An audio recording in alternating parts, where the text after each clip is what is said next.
Il n'y a donc aucune chance d'intercepter ces missiles. Eh bien, si ces experts occidentaux, dont vous parlez, pensent ainsi, qui nous proposent, ainsi qu'à ceux de l'Occident et des États-Unis qui les paient pour leurs analyses, de mener une expérience technologique. Disons, un duel technologique du 21e siècle. Qu'ils désignent un objectif à détruire, disons à Kiev. Qu'ils concentrent toutes leurs forces de défense aérienne et antimissiles, et nous frappons avec l'Oreshnik et voyons ce qu'il se passe. Nous sommes prêts à ce genre d'expérience. Mais l'autre côté est-il prêt? Quoi qu'il en soit, nous n'excluons rien, sachant que tous leurs systèmes de défense antimissiles et de défense aérienne sont en service. Et pour nous, ce sera intéressant. Ce que je vous ai raconté, ce sont des informations fournies par des ingénieurs, des scientifiques, des spécialistes militaires. Il y a aussi des informations qui parviennent au niveau des dirigeants politiques aux États-Unis. Faisons cette expérience, ce duel technologique, et voyons ce qui en ressort. Le président Poutine a défié l'Ouest en leur demandant de pointer une cible à Kiev. Il va tirer avec Oreshnik et que l'Ouest se rassemble avec toutes leurs forces de défense pour essayer d'empêcher Oreshnik d'atteindre son cible. Incroyable. Salut à tous les amis, c'est toujours avec beaucoup de plaisir. Merci infiniment de faire votre stop. Ça nous fait du bien. C'est merveilleux. Ok, nous sommes en Russie. Pourquoi on parle de la Russie? C'est important de connaître la géopolitique, parce que si vous ne faites pas attention à la géopolitique décidera pour vous. Et ce qui se passe aujourd'hui en Ukraine est décideur de ce qui se passera partout dans le monde. Il doit y avoir une résistance, certaines personnes pensent, une résistance à l'Occident. Sinon l'Occident dominera comme un empire et piétinera tout le monde. Le président Vladimir Poutine s'est vanté de l'opération militaire en Ukraine et il a aussi dit, il a défié l'Ouest, disant que l'Ouest rassemble ses forces de défense, c'est-à-dire les machines de missiles de défense, et qu'il sélectionne une cible à Kiev pour que lui et ses hommes tirent et que l'Ouest essaye de défendre en battant ou en arrêtant Oreshnik. Vous connaissez Oreshnik, n'est-ce pas? C'est l'histoire là qu'on a tirée très récemment. Hein? L'histoire que personne n'arrête. Parce qu'évidemment, il y a eu des experts de l'Ouest qui ont dit, écoutez, Oreshnik, ce n'est pas aussi spécial que ça. Écoutez, en fin de compte, on va pas commencer à célébrer M. Poutine comme s'il a inventé le croissant.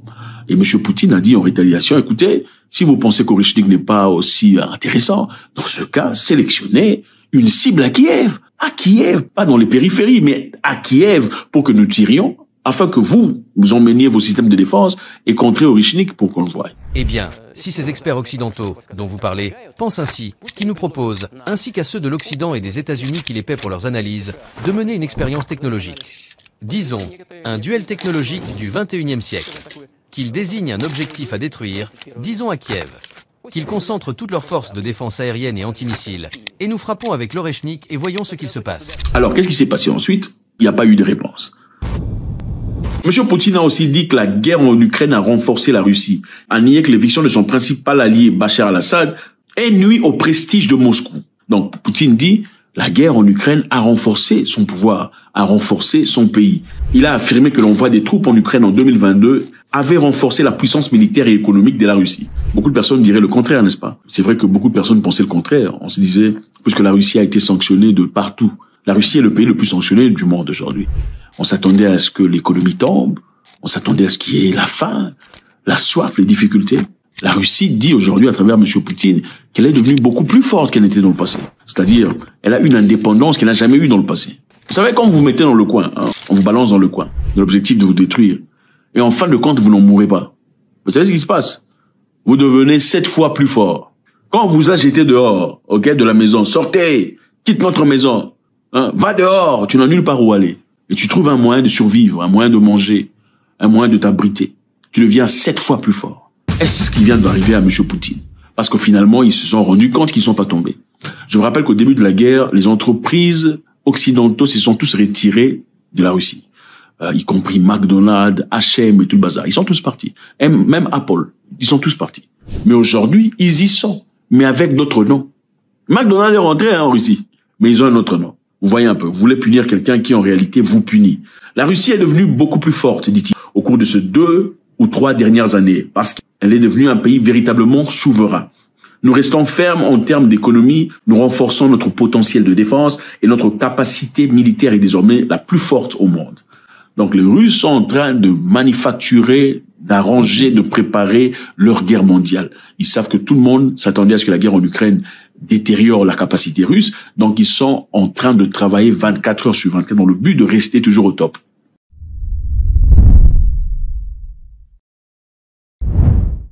Alors, est-ce que M. Poutine est dictateur? La réalité est qu'il est au pouvoir depuis un quart de siècle. Ok, monsieur est là depuis très longtemps. Regardez la photo de Poutine dans les années 2000 au départ. Regardez sa photo juste après.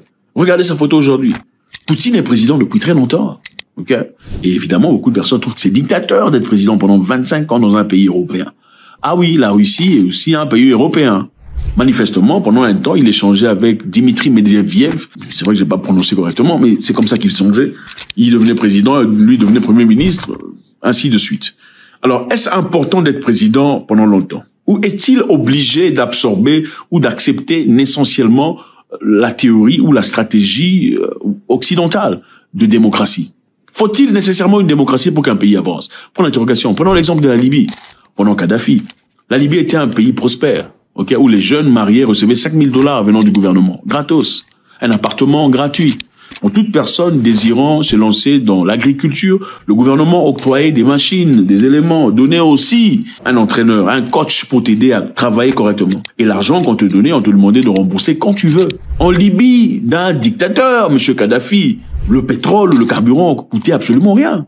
Et on ne payait pas les taxes en Libye du dictateur Kadhafi. Les gens qui tombaient malades avaient besoin de soins dans un pays étranger, étaient envoyés dans un pays étranger, en Suisse par exemple, pour une opération de foie, moyennant les frais du gouvernement. Et on part avec une ou deux personnes de la famille. Et tout est payé, l'avion, le transport, la location, le paiement de la santé, tout le bazar. Dans la Libye du tyran Kadhafi. Mais regardez maintenant l'Ouest, là où c'est démocrate. Regardez les gens, regardez, ça c'est les États-Unis. Regardez les hommes qui dorment dehors, les sans-abri, les SDF. Ça c'est les États-Unis, pays démocrate.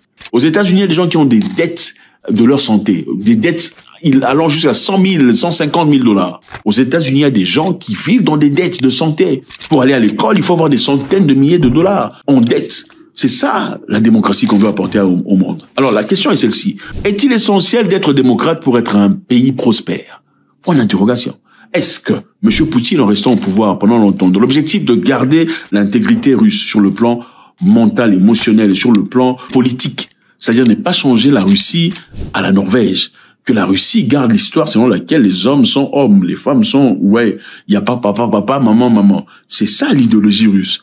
Alors, est-il en tort de faire cela? Parce qu'il a compris qu'en laissant une autre personne prendre la charge, ça veut dire que cette personne sera peut-être facilement corruptible et on mènera la Russie vers une direction totalement étrangère.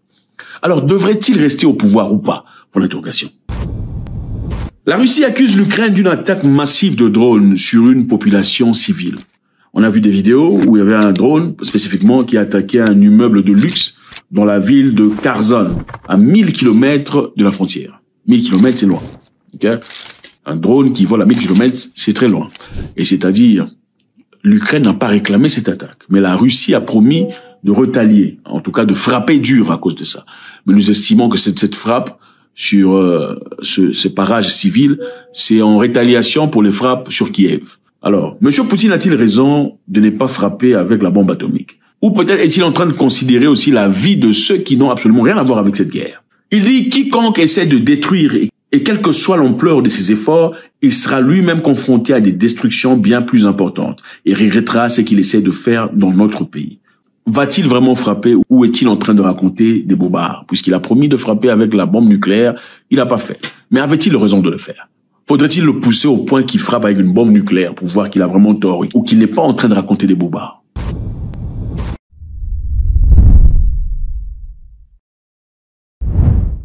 Ok, d'après un rapport ukrainien, les militaires nord-coréens sont en Russie, en train de combattre en course pour défendre la Russie, mais ont reçu d'urgence des cartes d'identité fausses de la Russie. L'objectif, c'est de dissimuler leur présence. Alors, apparemment, les Ukrainiens auraient tué 3 militaires nord-coréens et sur eux, on a trouvé des cartes russes. Mais ces cartes ne sont pas tout à fait des cartes correctes. Donc, ces cartes, c'est écrit en russe, mais quelque part, il y a des trucs qui signalent que c'est pas authentique. Donc, c'est encore une fois de dire, bon, écoutez, vous êtes en train de nous frapper avec des militaires qui sont étrangers. Ils disent que la Russie fait ça pour dissimuler ses pertes. Le Premier ministre slovaque Robert Fico rendra visite à Vladimir Poutine pour une discussion de business. Pour la première fois, un président européen ira voir M. Poutine pour discuter business. Et les gens sont contre ça. Je vous rappelle ici que Fico, le président slovaque, et le président hongrois sont les seuls qui se sont levés contre cette guerre en Ukraine. Et en rétaliation, l'Ukraine a répondu disant qu'ils ne renouvelleront pas leur contrat qui permet les pipelines russes qui fournissent le gaz à la Slovaquie d'utiliser le territoire ukrainien. C'est-à-dire, c'est évident, des pipelines russes traversent l'Ukraine pour desservir la Slovaquie et certains autres pays européens. Alors les Ukrainiens ont dit qu'ils n'autoriseront plus cela parce que cet argent est en train de donner à Poutine les ailes nécessaires pour continuer sa guerre. Mais ce qui est intéressant de dire, c'est que le président slovaque a fait un commentaire dans un sommet de l'Union européenne. Il a critiqué la position de l'Ukraine en déclarant « Nous sommes manifestement confrontés à une crise de gaz grâce au président Zelensky ». Et Zelensky, évidemment, n'a pas aimé ça. Il a également suggéré que sa capitale pourrait envisager des mesures réciproques si le transit de gaz russe via l'Ukraine vers la Slovaquie était interrompu. Donc, c'est ça. L'Ukraine, manifestement, n'est pas en guerre seulement avec la Russie. Il y a aussi des pays européens qui sont pas tout à fait d'accord avec eux. Donc, le président slovaque et le président hongrois ne sont pas très aimés parce qu'ils veulent pas que l'on envoie de l'argent et des éléments à l'Ukraine pour continuer à faire la guerre. Ils veulent plutôt qu'il y ait une table ronde où on peut discuter et trouver une paix durable. Vladimir Poutine challenge l'Occident avec Orichnik. Il dit, bon, choisissez une cible, moi je veux tirer, emmenez votre système de défense, on verra si vous allez pouvoir arrêter ça. Y a-t-il dictature au Mali? Le président Assimi Goïta, est-ce un dictateur, en réalité?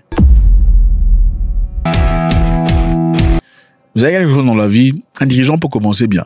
Dans la positivité, dans la bonne échéance, dans l'idée de pouvoir reconstruire le pays et le mener vers la bonne direction. Nous sommes à un tournant important de notre histoire. Nous devons laisser nos différents de côté et saisir cette opportunité pour bâtir les jalons d'un Mali refondé sur le travail, l'efficience, la justice sociale, un Mali paisible. Et peut-être avec le temps commencer à changer et se rediriger vers autre chose. C'est une possibilité, pas seulement limitée au président des républiques, mais aussi aux humains. L'être humain, généralement, comme beaucoup de personnes pensent, est bon, mais c'est la nature qui le rend mauvais. Alors, est-ce le fait ou les conditions de M. Assimi Goïta? On va essayer de le voir tout de suite. Maintenant, nous partons au Mali. C'est important de comprendre l'Afrique. L'Afrique, c'est pas seulement le Bénin, le Togo, le Lomé, tout ça. Non, non, non. Alors, au Mali, le président Assimi Goïta est un président que nous aimons beaucoup et il y a beaucoup de questions qui se posent. Un ancien premier ministre du Mali a été inculpé pour avoir sapé la crédibilité de l'État à la suite de commentaires publiés sur les réseaux sociaux. L'ancien premier ministre s'appelle Moussa Mara. Il serait parti en prison. Et après avoir fait un tour en prison, a fait un commentaire sur les réseaux sociaux montrant sa solidarité à l'égard des prisonniers au Mali. Il dit solidarité indéfectible avec les prisonniers de conscience. Jeudi, M. Mara a été arrêté et interrogé pour la deuxième fois par l'unité nationale de cybercriminalité au sujet de son message publié le 4 juillet. On lui a posé des questions pour savoir comment ça se fait que tu as dit solidarité aux prisonniers conscients. Quel prisonnier conscient? Explique-nous un peu ça. Son message continuant, il a dit « Aussi long que soit la nuit, le soleil finira par inévitablement se lever. Et nous nous battrons par tous les moyens pour que cela arrive le plus tôt que possible », a-t-il ajouté. Donc, on a un premier ministre qui a fait un tour en prison pour aller visiter les gens, c'est tout à fait normal. Acte de solidarité, de sympathie, de bienséance. À sa sortie, il fait un commentaire disant « Solidarité avec tous les prisonniers conscients ». Et aussi disant que quelle que soit la longueur de la nuit, le soleil apparaîtra. Et on fera tout ce qu'on peut pour que ce soleil apparaisse au plus tôt que possible. En d'autres termes, je ne le cite pas. Alors, il a été interpellé. Il a été arrêté et interpellé. Maintenant, la question que beaucoup de personnes se posent ici, c'est quoi? N'a-t-on plus le droit de soutenir des personnes qui sont en prison? Première question. La deuxième question, c'est est-ce que toutes les personnes qui sont en prison n'ont pas droit à la sympathie? Évidemment, beaucoup de personnes diraient ça dépend du délit qu'ils ont commis. Une personne qui a massacré des gens a-t-elle droit à la sympathie? Alors, beaucoup de personnes qui disent que c'est tendance de muer les critiques. Voilà ce que eux disent. Ce n'est pas ce que moi je dis. Muer les critiques est une tendance d'autocratie et de dictature. C'est-à-dire, si vous ne vous sentez pas gêné par ce que vous faites, pourquoi faut-il muer les gens qui s'expriment? Si on se sent gêné, on se sent obligé de muer la vérité. Mais si on ne se sent pas gêné, il n'y a pas besoin de muer la vérité parce que la vérité finit par triompher. Voilà ce que les gens disent, ce n'est pas ce que moi j'ai dit. Alors je pense qu'il faut poser des questions intelligentes, parce que je sais que l'Africain est généralement très sensationnaliste. Quand un Africain choisit quelqu'un, peu importe ce que c'est, il ne réfléchit plus. Okay? Surtout quand c'est quelqu'un de sa tribu, peu importe ce que tu dis, il ne réfléchit plus. Alors la question que beaucoup de gens, des panafricanistes aussi qui posent, est celle-ci. Est-ce que M. Assimi Goïta aurait-il changé de cassaque? aurait-il pris goût au pouvoir? Parce qu'on dit qu'il y a un mois, le président Assimi Goïta s'est vu accorder par le Parlement de transition un mandat présidentiel de 5 ans, renouvelable sans élection. Et beaucoup de personnes disent pourquoi c'est renouvelable sans élection, si c'est une histoire légale, normale et simple, qui ne pose aucun problème. Alors certaines personnes disent que est-ce que M. Assimi Goïta n'aurait-il pas pris goût au pouvoir? Parce que généralement les gens disent une personne pourrait commencer généralement bien, avec des bonnes idées, des bonnes pensées, des bonnes exécutions. Mais avec le temps, on s'habitue à sa situation. Avec le temps, on veut continuer, perpétuer. Aussi, voudrais-je vous affirmer solennellement, ici et maintenant, ma ferme détermination à relever ces défis. Mais tout cela n'est possible que dans la cohésion et la solidarité. Il s'agit en effet, sur la base de la feuille de route, de conduire la mise en œuvre des actions prioritaires nécessaires à la réussite de la transition, notamment l'organisation des élections crédibles, justes, transparentes aux échéances prévues. Monsieur Museveni, en arrivant au pouvoir, il venait pour les bonnes causes. Il combattait Idi Amin Dada à l'époque pour des répressions qui existaient. Et son objectif, premièrement, n'était pas de rester au pouvoir pour longtemps, jusqu'à ce que des choses se passent. Et aussi, beaucoup de personnes pensent que Museveni, à l'époque, aurait pris goût. Après avoir pris goût, aujourd'hui, je ne sais pas, il a quel âge, presque 90 ans, il est encore candidat aux élections. Est-ce le cas d'Assimi Goïta ou pas? Faut-il interpeller et arrêter un ex-premier ministre pour avoir fait un commentaire de soutien à ceux qui ne sont pas pro-gouvernement? Ou faudrait-il carrément qu'il se taise, puisqu'il risque certaines choses?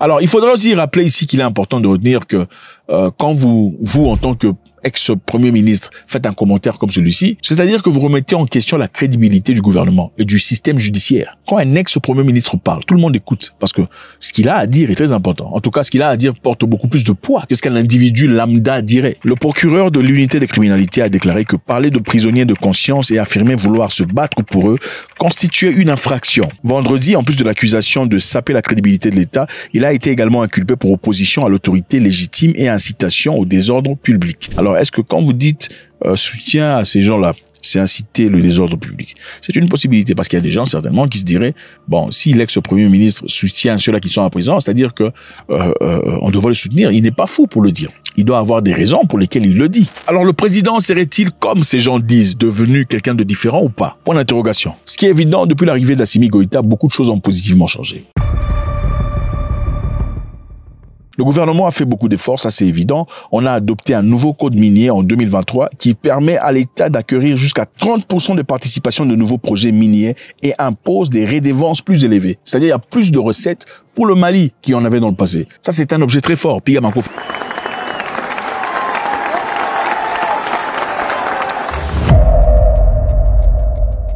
Il y a aussi depuis un temps un projet, une raffinerie d'or soutenue par la Russie en construction près de Bamako. Cette raffinerie, évidemment, est de capacité de 200 tonnes par an. On parle de 200 tonnes d'or par an. C'est beaucoup d'opportunités. Une fois opérationnelle, elle permettra le Mali à raffiner l'or localement au lieu d'exporter le minerai brut, comme on le faisait dans le passé. Donc, ça ne se fera plus.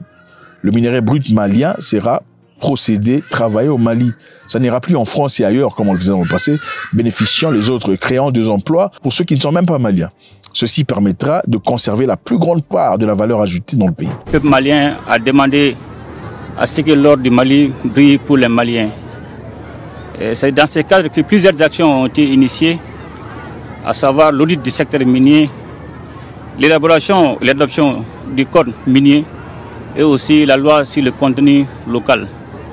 Aussi, nous avons créé la Société d'État de recherche et d'exploitation minière. Et aussi, nous avons eu à renégocier les contrats dans lesquels les intérêts du peuple malien n'étaient pas du tout respectés. Donc, M. Assimi Goïta est-il en train de faire des choses positives? Absolument. Y a-t-il un progrès, un avancement, un développement évident depuis l'arrivée? Absolument. En Afrique du Sud, il y a une histoire très intéressante, mais bousculante aussi. Un ouvrier agricole sud-africain blanc, accusé d'avoir tué 2 femmes noires, affirme avoir été contraint de nourrir leur corps aux cochons, selon ses avocats. A confirmé que l'accusé numéro 2 est désormais témoin de l'État en vertu de l'article 204. Nous avons reçu l'assurance de la part de l'État que les charges seraient abandonnées contre l'accusé numéro 2 le jour de son témoignage, votre honneur. Il va de soi que mon mandat prendrait alors fin et je resterai en tant qu'observateur pour l'accusé numéro 2. Waouh. Le monsieur dit qu'il n'a pas tué parce qu'il voulait. Il a balancé les corps de ces gens après les avoir flingués au cochon parce qu'il a été forcé de le faire. Adrien Devette est l'un de 3 personnes poursuivies pour meurtre après que Maria Marato, de 45 ans, et Lucy Andlovu, de 34 ans, ont été tuées alors qu'elles cherchaient prétendument de la nourriture dans une ferme près de Polokwane, dans le Limpopo. En effet, l'histoire est très simple. On va faire très rapidement. Des Noirs sud-africains cherchant de la nourriture sont partis dans une ferme, chercher dans les poubelles. En effet, une entreprise qu'on appelle Clove. Je pense que vous connaissez. Clove a pour habitude d'aller balancer des produits qui n'ont pas vendus dans certaines de ses fermes. Ok, ce sont des fermes éloignées de la ville. Donc, quand des produits sont presque détruits, presque périmés, on parle ici de crème, on parle de fromage, on parle de yaourt et autre chose, ils partent balancer dans des fermes qui appartiennent généralement aux Blancs. Alors, pendant ce temps-là, 3 Noirs sud-africains, un couple et leurs amis sont partis dans l'une des fermes cherchant à prendre des fromages et machin histoire. Alors, arrivés là-bas, on les a vus, ils se sont fait fusiller par un Blanc, ok, le propriétaire de la ferme. Il a fusillé ces personnes après les avoir tués à l'aide de ses travailleurs. Il a ordonné à l'un de ses travailleurs, donc monsieur Devette, dont on parle ici, un monsieur de 20 ans d'âge, de prendre les corps de ces Noirs et de les balancer aux cochons. Pourquoi? Parce que les cochons, évidemment, te mangent en entièreté, hein, ils laissent rien du tout. C'est une façon d'effacer les traces. Alors, quelques temps plus tard, on a découvert que c'est que monsieur avait fait et tout le bazar. Vous savez, on peut jamais cacher ces genres d'histoires. Alors, c'est là, ils sont partis en procès. L'Afrique du Sud était en colère. Il y avait tollé général et c'était comme ça. Nous sommes clairs en tant que femmes. Nous disons que trop, c'est trop concernant les violences basées sur le genre. Et encore une fois, nous disons pas de caution pour cet auteur. Aucune caution pour Zakaria. Nous ne voulons pas voir Zakaria dehors.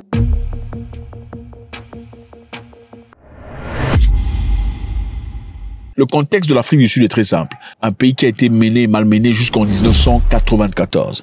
Avant cela, les Blancs ont quitté l'Europe, venant en Afrique. Contrairement au reste des pays africains, les Blancs sud-africains sont vraiment venus pour rester en Afrique. Okay? Les Blancs européens, les Français et les autres sont venus pour voler. C'était ça l'intention. Ils sont pas venus pour faire... Non, ils sont venus pour voler. Les Français, les Anglais sont venus voler les minéraux, voler les ressources, voler le bois et rentrer chez eux. Les Blancs qui sont maintenant sud-africains sont partis en Afrique du Sud dans l'objectif de construire et de vivre. Et c'est la raison pour laquelle, d'ailleurs, vous verrez, les infrastructures sud-africaines sont avancées par rapport au reste de l'Afrique. Pourquoi? Parce que leur objectif, ce n'était pas de voler et de partir. Leur objectif était simple. Nous partons pour créer une nouvelle habitation. New home. Les Blancs sud-africains sont partis en Afrique du Sud pour rester. Ils pensaient jamais qu'un jour arriverait un moment où ils seraient obligés de partager leurs biens et leur existence avec les Noirs. À l'époque, en 1913, ils ont pris tout ce qu'il y avait comme terre. Ils ont appelé ça le Native Land Act. Le Native Land Act voudrait simplement dire que les Noirs n'avaient plus le droit d'être propriétaires de terres. Okay? Les terres appartenaient désormais aux Blancs seulement. Et pour tout Noir qui voulait bénéficier d'une terre, était obligé de travailler pour un Blanc. Imaginez, vous quittez votre continent, votre pays pour aller chez autrui, et puis vous prenez tout ce qu'il y a pour eux. Et en 1949, ils ont créé officiellement ce qu'on appelle l'apartheid. L'apartheid voulait simplement dire que les Noirs et les Blancs ne pouvaient plus se mélanger. Les écoles étaient exclusives aux Blancs. Okay? Il y avait des écoles minables pour les Noirs, mais ils ne pouvaient pas aller dans les écoles des Blancs. Les restaurants étaient exclusifs aux Blancs. Les trains, les voitures et tout le bazar, jamais les Noirs et les Blancs pouvaient se mélanger. Et ne parlons même pas des relations ou de mariage entre Noirs et Blancs. Pour intensifier votre politique actuelle de ségrégation raciale, la politique que voulez-vous dire par intensifier? S'il doit y avoir d'autres mesures, il m'est impossible de le dire pour le moment. Je n'en connais aucune. Ils ont continué comme ça jusqu'en 1994, à la sortie de Nelson Mandela de prison. Je me tiens humblement ici, devant vous tous, non pas en tant que prophète autoproclamé, mais plutôt en tant qu'un simple et dévoué serviteur de vous, le peuple souverain, qui mérite toute mon attention et mon respect. En effet, Nelson Mandela est parti en prison pour terrorisme. Okay? Il était condamné pour terrorisme. Mandela a placé des bombes pour éclater des histoires. Okay? Mandela, qu'on célèbre aujourd'hui, avait placé des bombes pour éclater des histoires. Il y a beaucoup de personnes qui estiment qu'il est inutile et vain pour nous de continuer à parler de paix et de non-violence face à un gouvernement dont la seule réponse consiste en des attaques sauvages contre un peuple sans armes et sans défense. Vous, dans votre pays minable là-bas, vous avez peur de placer des trucs.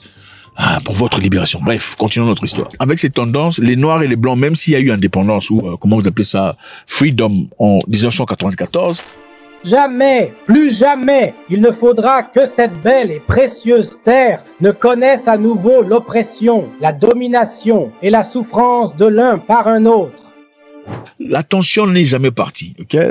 Il y a toujours eu ce sentiment d'antipathie entre les Noirs et Blancs, même s'ils font semblant que ça n'existe pas. C'est une réalité vraie. Alors, pendant qu'ils ont vu ces Noirs entrer dans leur ferme, pour eux, ils estimaient que les Noirs sont des bandits, des voyous, des brigands. En réalité, l'Afrique du Sud, avant 1994, était un pays qui n'avait pas beaucoup de criminalité. Pourquoi? Parce que tout était géré par l'État, ils étaient durs et sévères. Après l'indépendance en 1994, le pays est devenu un pays fou. En réalité, si vous regardez la liste des pays ou des villes les plus dangereuses du monde, vous trouverez Johannesburg, Cape Town et Durban. Ça fait partie des listes. Et si vous regardez la plupart des gens qui sont des brigands, des bandits, des voyants en Afrique du Sud, pour la plupart des cas sont des Noirs. Regardez le général ici, un général sud-africain. C'est un général noir de la police qui ouvertement reconnaît et dit que la majorité des gens en prison sont des Noirs. Regardez. Le problème que nous avons, pardonnez-moi de le dire, mais ce ne sont pas mes paroles, ce sont les statistiques. Nous avons un problème avec les hommes noirs en Afrique du Sud. Nous avons un problème sérieux. Ce que nous voyons ici, nous avons mis les couleurs, les races des auteurs, les auteurs que nous avons arrêtés. Tout ce qui est en vert, comme vous pouvez le voir, presque tout est vert ici, ce qui signifie que presque tout est noir parmi ceux qui commettent des crimes. Sur un total de 60 000 cas criminels que nous avons arrêtés âgés de 16 à 25 ans, de 16 à 25 ans, nous avons arrêté 60 000 criminels au cours de cette dernière année financière, sur cette période de 5 ans. Je vous prie de m'excuser. Pas sur l'année financière. Sur cette période de 5 ans que nous comptons, sur ce nombre, 57 691 d'entre eux étaient des hommes noirs. Sur 60 000, 57 000 d'entre eux sont des hommes noirs que nous avons arrêtés âgés de 16 à 25 ans. Alors vous comprenez la mentalité. Les Blancs sud-africains, généralement, sont protégés par des fusils. Parce que voilà, le port d'armes est autorisé. En Afrique du Sud, contrairement aux pays de République bananière, dans la plupart des cas, port d'armes veut dire que tu veux commencer une rébellion. C'est ça la mentalité des gens. Quand on te voit avec une photo avec un fusil, on dit tu veux commencer une rébellion. C'est ça qu'on a grandi dans la rébellion. On a un cerveau d'un petit rebelle. On voit la rébellion partout. Bref, pour les messieurs, en voyant ces gens entrer dans leur ferme, ils disent avoir perçu des brigands, des voyous. Bon, même si tu perçois des brigands ou des voyous, est-ce que tu tires directement sans vérifier? Pourquoi tirer? S'il faut tirer, pourquoi ne pas tirer sur la jambe? Investiguer, comprendre pourquoi ces gens sont chez soi. Alors en réalité, il y a un monsieur au nom de Zacharia quelque chose qui aurait exécuté ces gens. Et avec ça, il a demandé à ce jeune homme de Vette de prendre les corps et les jeter chez les cochons. Le monsieur va se présenter au tribunal pour expliquer qu'il a été forcé de jeter le corps aux cochons. Et si le tribunal accepte sa version de l'histoire, c'est-à-dire qu'il sera libéré. Dans la vie, il faut être fort. Avant d'être généreux, gentil, sympathique, il faut être fort. Parce que le monde ne respecte que la force. On ne respecte pas la sympathie. Non. On peut en parler. Ah, ce gars-là, il est sympa. Mais ça se limite là. S'il faut toucher les fesses de sa mère, on va le toucher parce qu'il est sympa. C'est ça. Si tu es trop sympa, disent-ils dans ces proverbes là-bas, les autres, on touchera les fesses de ta mère, si pas celles de ta femme. C'est ça la vérité. Il faut être fort. Il faut d'abord être fort, puissant, capable de destruction avant d'être un bon. Sinon ta bonté n'a aucune valeur. Ok? Oh, on évite la guerre. Et voilà pourquoi on veut la paix.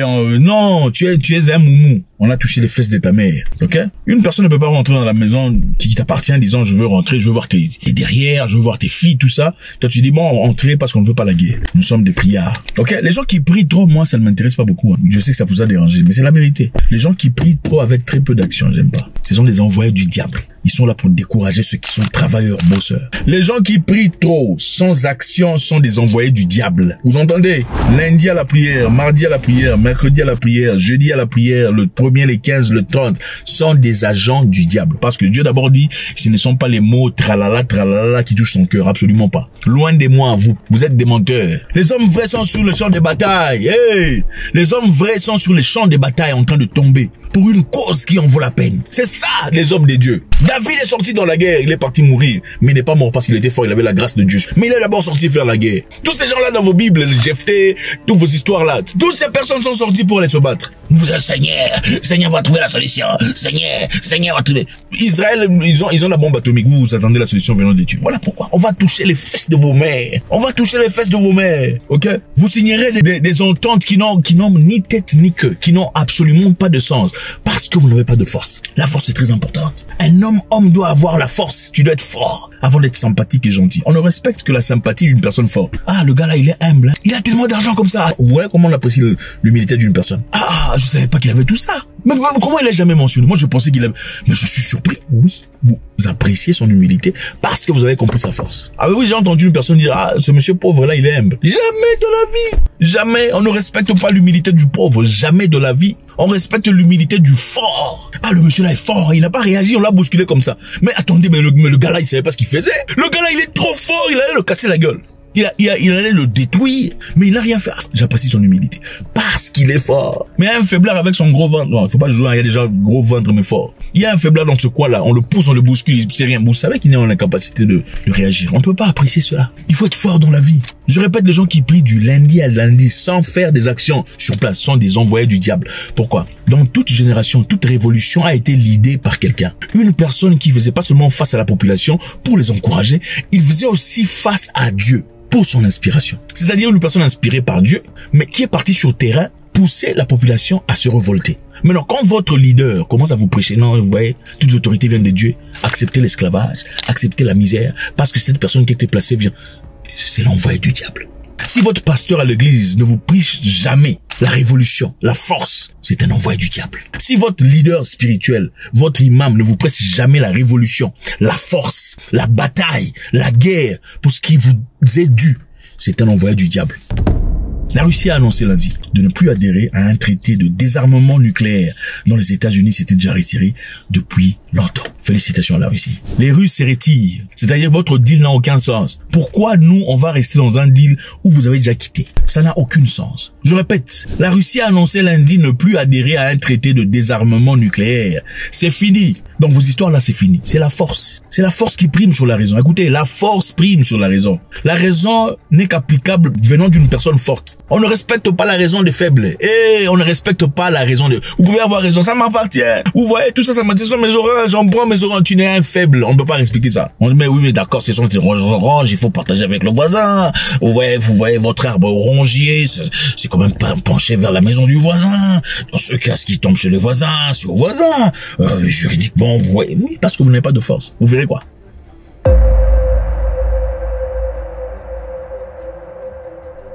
Le ministère russe des Affaires étrangères a mis fin au moratoire selon lequel la Russie a adhéré au traité de force nucléaire de portée intermédiaire, le INF, malgré le retrait des États-Unis en 2019.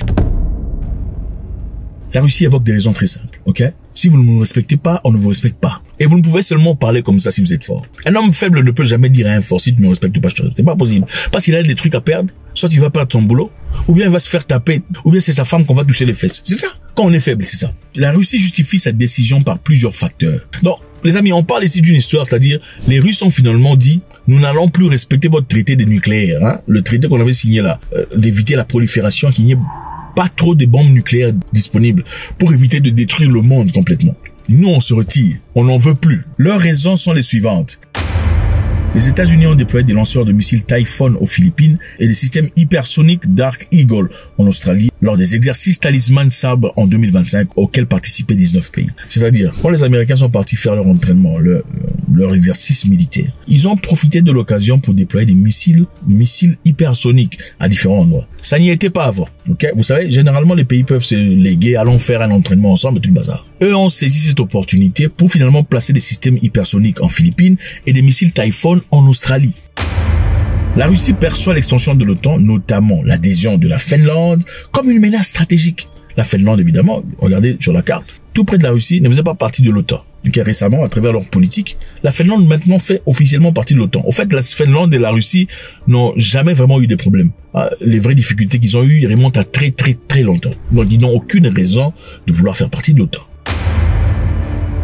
La Russie considère que le retrait des États-Unis en 2019 a affaibli le traité, la rendant moins contrainte par ses obligations. Alors vous vous posez la question de savoir, c'est quoi ce traité? Quel est le noyau du problème?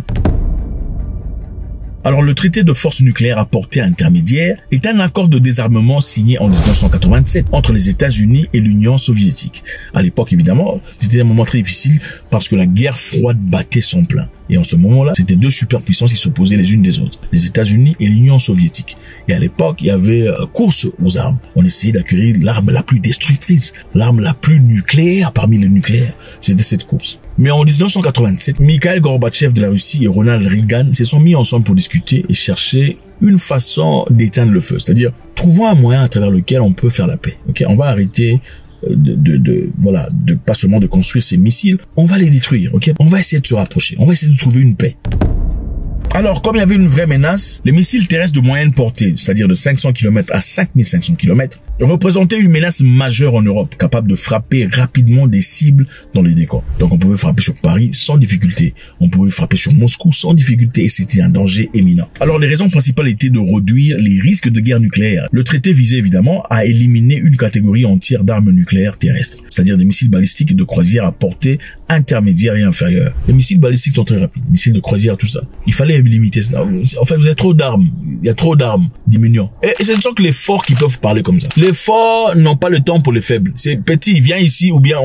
Hein, c'est comme ça. Signez le dossier ou bien. Signez l'accord ou bien. C'est comme ça. Regardez, la force, c'est la force. S'il n'y a pas de force, vous n'avez rien. S'il n'y a pas de force, vous n'avez absolument rien. Si vous n'êtes pas fort, vous ne valez rien. Si vous n'avez pas d'argent, on ne vous respecte pas. Ok, on peut vous insulter comme on veut, mais soyez fort à l'intérieur. On peut vous dénigrer, vous dégrader, raconter des histoires sur vous, mais soyez fort à l'intérieur. Parce qu'au moment opportun, quand il faut faire quelque chose sur vous, on est incapable. Ok, celui qui vous nourrit vous contrôle, c'est simple. Quand on vous nourrit, cherchez un moyen alternatif pour vous nourrir vous-même. C'est aussi simple que ça dans la vie. Quand on vous donne, celui qui donne est toujours au-dessus. La main qui donne est toujours au-dessus de celle qui reçoit. Ne soyez pas là distrait. Soyez fort d'abord, en capacité. Formez-vous mentalement. Formez-vous physiquement. Allez prendre des formations. Il y en a. Allez dans un pays qui se respecte. Dans la République bananière, il n'y a pas de formation pour hommes. Chaque homme devrait être militairement formé. Il y a des formations qui sont appropriées, des formations pour les civils. Si vous êtes civil, pour vous emmener à un niveau de réflexion. Écoutez, ces formations vous élèvent. Un militaire qui se respecte est un militaire discipliné. Et généralement, il a une capacité de discipline, généralement, plus que beaucoup de civils. Un militaire qui est formé, un militaire sérieux, a généralement un niveau de discipline plus élevé que la grande majorité des civils. Les objectifs, il y en avait plusieurs. Mais là, les objectifs étaient de reconstruire la confiance entre l'Est et l'Ouest. Après des décennies de méfiance et de tensions, le traité était un pas vers la détente et la coopération. Il a instauré des mécanismes de vérification mutuelle, inspection et transparence. Donc, il y avait inspection et transparence entre eux. Il y avait respect. Encore une fois, ils se respectaient pourquoi? Parce qu'ils étaient tous forts. Vous avez vu les États-Unis respecter l'Afghanistan? Les États-Unis ont respecté l'Afghanistan? Non. Ont-ils respecté l'Iran? Non. Vous n'avez rien, on vous respecte pas. Même si vous avez raison, on s'en fout. C'est ça dans la vie. Quelquefois, il faut se retirer. Retirez-vous de la masse. Allez dans un coin vous reconstruire. Allez vous bâtir dans un coin, seul. Allez chercher des partenariats qui vous solidifient, qui vous avancent. Allez chercher des partenariats, des bras-d'arroute, des fraternités qui vous élèvent dans la société. Ne vous embrouillez pas, vous avez une seule vie. C'est une seule. Vous n'êtes né avec personne. Personne, vous êtes né seul. Quand on vous enterre tout seul. Même vos frères ne vont pas entrer. Ils vont pleurer, vraiment, tu pars. Mais jamais ils vont entrer dans le trou pour pas. Mais écoutez, fortifiez-vous. Historiquement, il y a eu des résultats suite à ce traité. C'était le premier traité de désarmement nucléaire à éliminer complètement une catégorie entière d'armes nucléaires. Ça a fonctionné. Une catégorie entière d'armes nucléaires avait été éliminée efficacement. Le traité a renforcé la sécurité en Europe en supprimant des milliers de missiles terrestres à portée intermédiaire, évitant ainsi miscalculation. Miscalculation, comment vous dites ça en français? Moi, je suis pas francophone. Mes parents ne sont pas francophones. Nous avons notre langue. Okay. Ici, je parle d'ailleurs plus anglais que je ne parle français. J'ai été formé en anglais. Quand je parle français, c'est pour vous aider à comprendre. Bref, miscalculation, éviter. Le traité a contribué à la fin de la guerre froide. Ok? Donc, le fait d'être venu ensemble dire, mon frère, tu es fort, je le sais, je reconnais, mais arrêtons de développer des armes qui détruisent, a contribué à la fin de la guerre froide et à l'amélioration des relations Est-Ouest. Mais à l'arrivée de ce monsieur ici qui se prend pour machin, il s'est retiré de ce traité international. Disons, nous, les États-Unis d'Amérique, on se retire, on va plus machin histoire. Grâce à ce traité, le résultat était simple. On a détruit plus de 2600 ogives et missiles et lanceur de 1988 à 1991. Alors aujourd'hui, la Russie dit, bon, dernièrement, Medvedev a fait un commentaire, M. Trump était très en colère, il a envoyé des sous-marins nucléaires quelque part. Personne ne sait exactement où. Monsieur Vladimir Poutine, ok, bon, d'accord, dans ce cas, on va pas entrer dans votre balade, hein, mais nous, on se retire de ce traité-là. Comme ça, on va continuer la course. La force est très importante. Dans la vie, il y aura toujours des gens plus forts que les autres. Il y aura toujours des gens qui sont physiquement, mentalement, psychologiquement préparés à la guerre, plus que les autres. Dans la vie, on a vu, nous tous d'ailleurs, passant par des écoles et des formations, qu'il y a toujours des gens qui sont ce qu'on appelle en anglais des bullies, des provocateurs, des gens qui veulent dominer sur les autres. Moi, j'ai vécu personnellement cela à l'école. Ouais, monsieur qui forçait à tout le monde d'emmener des sandwichs et des fromages, parce que lui ne voulait pas emmener. Enfin, peut-être que sa famille était en incapacité de le faire. Toi, demain, tu m'emmènes du fromage. Toi, tu m'emmènes des saucisses. Si vous ne le faites pas, vous avez un sérieux problème avec lui. Et il était tellement influent qu'il suffisait qu'il dise à qui que ce soit de ne plus t'adresser la parole et personne ne te parlera. Parce que la personne qui oserait t'adresser la parole deviendrait immédiatement son ennemi parce qu'il aurait franchi les barrières. Est-ce la situation que nous voyons aujourd'hui sur le plan géopolitique? Donald Trump vient de déployer des sous-marins nucléaires américains à côté de la Russie. C'est une déclaration de guerre ou presque. En tout cas, si ce n'est pas une déclaration de guerre, c'est un message très fort. Le 1er août 2025, Donald Trump a annoncé lui-même avoir ordonné le repositionnement de 2 sous-marins nucléaires américains dans les régions appropriées, dit-il. Il a renvoyé des sous-marins nucléaires américains dans les régions appropriées, c'est-à-dire à côté de la Russie. Ok? Qu'est-ce qui se passe? Donald Trump et Medvedev, ça ne fonctionne pas. Ça ne marche pas du tout. Trump est le genre de personne munie d'une confiance en soi excessive, si ça peut se dire. C'est-à-dire, monsieur pense que rien ne peut l'arrêter. Muni les États-Unis d'Amérique derrière lui comme armée, rien ne peut l'empêcher. La preuve en est que dernièrement, il s'est quand même autorisé d'aller bombarder l'Iran, même si personne ne lui a autorisé. Parce que généralement, ce serait une violation au droit international. Aller bombarder un pays avec lequel vous n'êtes pas en guerre, ayant aucune raison autorisée par les Nations Unies. Alors pourquoi il l'a fait? Il dit l'avoir fait en réponse à ce qu'il qualifie comme déclaration hautement provocatrice du vice-président Dimitri Medvedev, qui a évoqué publiquement la possibilité d'un conflit militaire avec les États-Unis. Une menace a été proférée par un ancien président de la Russie et nous allons protéger notre peuple. Quand on parle du nucléaire, il faut être prêt et nous sommes totalement prêts. Vous savez, c'est un peu comme si quelqu'un qui menace les gens généralement, ok? Toi, je vais te casser la gueule. Toi, assieds-toi. Toi, on t'a pas adressé la parole. Mais quand tu dis, mais on m'a pas adressé la parole, mais j'ai quand même le droit de parler, il trouve ça comme un défi contre sa personnalité, un défi contre son autorité. Et directement, il avance. Moi, je te dis de ne pas parler, toi tu parles. C'est très similaire à ça.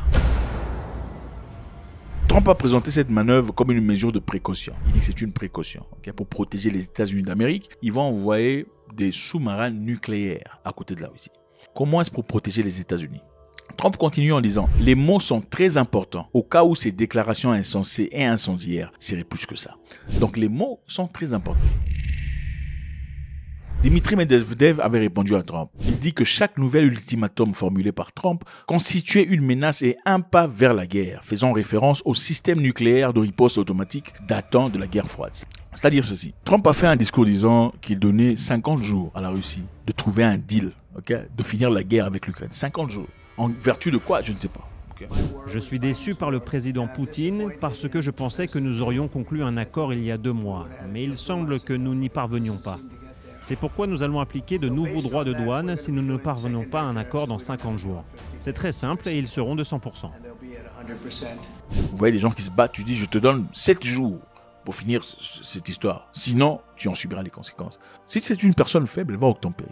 Elle fera vite, comme les Congolais de la RDC et les Rwandais ont fait. Vite, vite, ils ont fini. 2 jours, fini. Ils ont signé un deal là, tout ça, où ils vont partager leur butin à 3. Même si Trump n'avait absolument rien à voir avec tout ça. Mais désormais, en fait, les Congolais sont partis accuser les Rwandais, disant que les Rwandais pillaient leur pays et tout le bazar. Ils sont partis aux États-Unis, espérant que les États-Unis achètent ces minéraux directement des Congolais au lieu de passer par le Rwanda. Mais finalement, en rentrant, le deal était à 3. C'était plus le deal selon lequel où la RDC et les Américains gagneraient. C'est plutôt un deal où les Américains ont exigé la présence des Rwandais dans ce deal. Donc, le deal qui aurait été fait ou un partage effectué à 2 entre les RDC et les Rwandais. Maintenant, le butin sera divisé par 3 parce que les Américains sont désormais impliqués dans cette histoire. Bref, continuons notre histoire. Donc, Trump a dit « Je vous donne 50 jours pour finir la guerre ». Après avoir dit ça, la Russie a ignoré. Quelque temps après, Trump a eu des réunions avec des leaders de l'Europe. Les leaders européens sont généralement ceux qui veulent vraiment la guerre contre la Russie. Après avoir discuté avec eux, après avoir signé un deal avec eux, soudainement Trump est revenu disant « Écoutez, on ne vous donne plus 50 jours, c'est trop long. Vous avez 10 jours pour trouver des remèdes, trouver des vraies solutions avec l'Ukraine et en finir. 10 jours seulement, il n'y a pas de temps à perdre. » J'ai fixé une nouvelle date limite d'environ 10 ou 12 jours à partir de maintenant. Il n'y a aucune raison d'attendre. 10 jours. Et évidemment, on parle ici de la Russie. Okay, ce n'est pas l'Iran, ce n'est pas la Scandinavie, c'est la Russie. Alors Medvedev a réagi disant, écoutez, vos réactions, là, tout ça, les intimidations, à la machin histoire, là, ça marche pas chez nous. Nous sommes Russes, nous ne sommes pas Iraniens, nous ne sommes pas Israéliens. Voilà ce que Medvedev a dit. La Russie n'est pas l'Iran, la Russie n'est pas Israël. Ce n'est pas à nous que vous vous adressez comme ça. La Russie fera ce que la Russie a envie de faire, jusqu'à ce qu'on aboutisse à notre objectif. La Russie est en guerre en Ukraine pour leurs raisons qu'ils connaissent. Les raisons qui sont généralement, pour ceux qui ne connaissent pas, ils ne veulent pas que l'Ukraine fasse partie de l'OTAN. Secondo, ils veulent qu'on reconnaisse les terres qui sont acquises par la Russie aujourd'hui, pendant cette guerre, comme territoire russe. Tertio, ils veulent que l'Ukraine abandonne complètement ses projets d'acquérir ou d'adhérer à l'OTAN. Ils veulent que l'Ukraine ait un nombre limité d'armements et des conditions dans lesquelles ils peuvent évoluer dans le futur. Donc ce sont des choses qui, d'après les Russes, ne sont pas prises en considération. Pourtant, alors il n'y a aucune raison pour laquelle les Russes arrêteraient la guerre, puisque Donald Trump demande. Parce que leur guerre à eux, ils pensent, est beaucoup plus profonde que la présence ou la réalité de Trump. C'est une guerre qui, en effet, remonte depuis très longtemps. C'est une guerre existentielle. Donc Trump n'a pas autorité ou mesure ou capacité ou pensée d'aptitude de pouvoir demander, exiger à ce que la guerre se termine en 10 jours. Ça ne prendra pas 10 jours pour finir ça. Alors, la réaction de Medvedev était claire. Nous ne sommes ni l'Iran, ni Israël. Nous sommes la Russie, un pays en capacité. Et votre façon de vous adresser à nous, c'est en effet un pas. Les menaces que vous faites, c'est un pas vers une guerre nucléaire. En disant ça, Trump s'est fâché. Vous savez, ce n'est pas facile.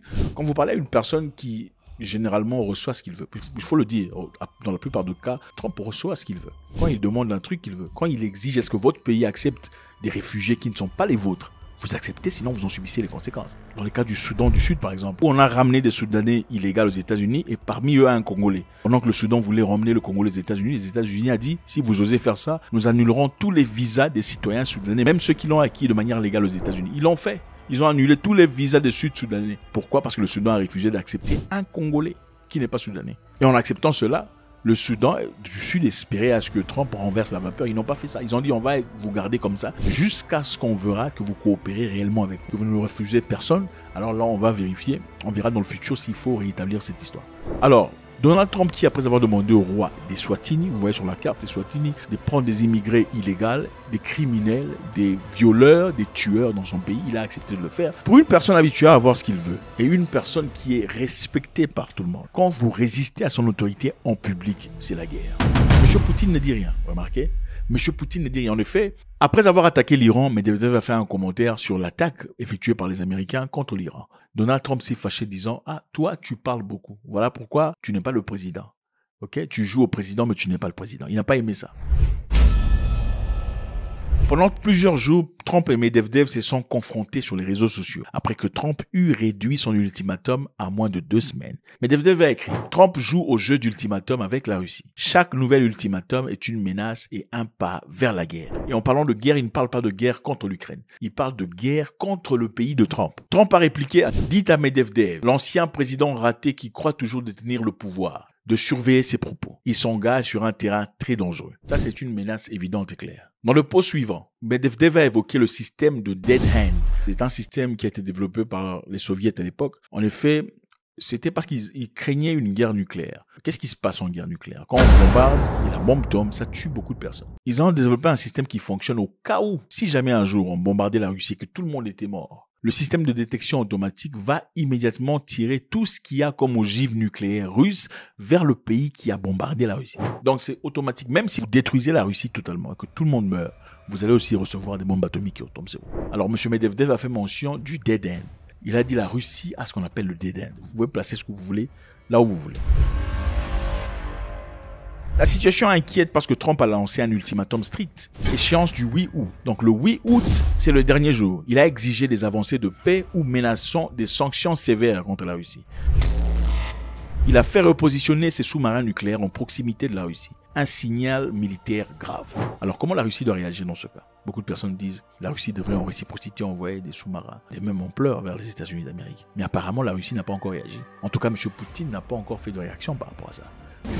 En effet, parlant de ce qui se passe en Russie réellement, beaucoup de commentateurs disent que Trump est en train de faire des menaces vides. Dans le passé, M. Donald Trump a menacé la Corée du Nord en envoyant des sous-marins nucléaires à côté de la Corée du Nord. Régime dépravé de Corée du Nord. Les États-Unis ont une grande force et une grande patience, mais s'ils sont obligés de se défendre ou de défendre leurs alliés, nous n'aurons d'autre choix que de détruire totalement la Corée du Nord. Rocketman est en mission suicide pour lui-même et pour son régime. Quelque temps plus tard, ils étaient ensemble en train de discuter, de négocier. Alors, serait-ce peut-être une de ses façons à lui de pouvoir pousser les gens autour d'une table pour négocier? Est-ce que vous pensez vraiment que Donald Trump veut la guerre? Moi, je ne pense pas qu'il veut la guerre. Surtout pas une guerre nucléaire où il ne risque pas de survivre lui-même. Il survivrait peut-être contre une bombe nucléaire en se cachant sous les bunkers, mais survivrait-il à 1000 bombes nucléaires? Point d'interrogation. Je pense que Trump est en train de pousser de sorte à gagner de position.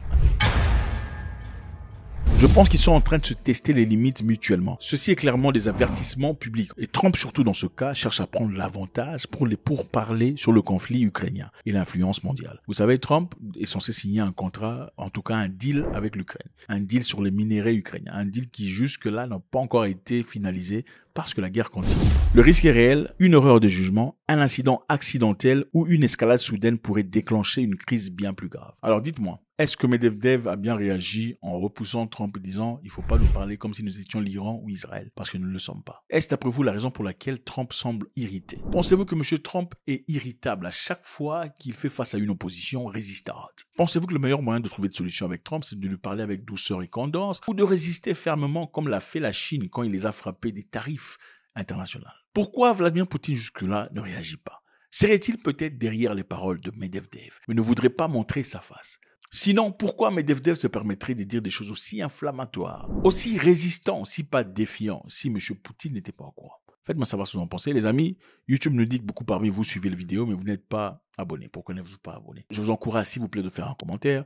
Évidemment, ceci n'est pas là où je parle, c'est là où nous réfléchissons tous ensemble. Jetez un commentaire, ça nous permettra de pouvoir évoluer un tout petit peu là où vous vous trouvez dans la réflexion de cette histoire. Nous vous savons très intelligents et nous comptons sur vous.